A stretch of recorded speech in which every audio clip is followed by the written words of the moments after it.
More evidence that the sinister tech monopoly Google is not on the level, not at all what it claims to be. New leaked communications from inside that company show that Google employees discussed suppressing conservative news websites in their search engine right after the 2016 election. In one post from November 9th, 2016, a Google engineer called Scott Beyer called the Daily Caller and Breitbart opinion blogs, quote, and said that Google employees should reduce the visibility of both sites in search results compared to, quote, legitimate news organizations. Other employees said it was the company's job to provide more, quote, context to rebut news outlets they dislike. Robert Epstein is a senior research psychologist at the American Institute for Behavioral Research and Technology and one of the people who's paid closest attention to the power that Google has.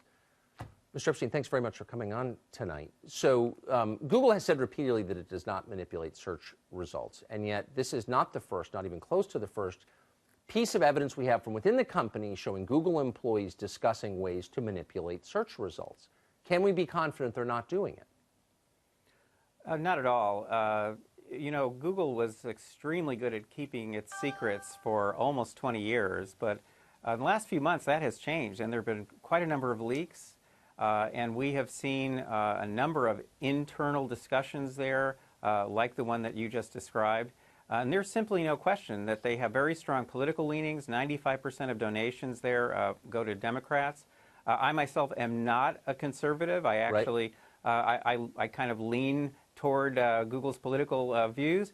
But it's frightening to me because of what I study day by day. It's frightening to me that this company, with very strong political leanings, has the power to shift millions of votes, to shift opinions on a massive scale without people knowing that they're doing it and without being accountable to the public. How can you have a democracy under those circumstances where one privately held company has the power to manipulate people's behavior without people knowing it? Well, that's what I'm saying, and that's exactly what's happening here. And the situation gets even worse when these huge tech companies, the two largest being Google and Facebook, when they both have the same political leanings. So, you know, in that kind of scenario, we're talking about the ability to shift in the midterm elections. I calculated upwards of 12 million votes with no one having any idea that they're doing this. This is not like fake ads, which you can see. Right. This is invisible manipulation. I mean, I literally have to invent new names for the techniques they're using because they've never existed before. So Google assures us that they're not doing this because they're good people, much better people than we are, for example. How can we know if they're telling the truth, and should we believe them? Oh, well, they're sure they're good people. That's part of the problem. They have a kind of utopian thinking within the company, not just among the employees, but, you know, their top executives think like utopians.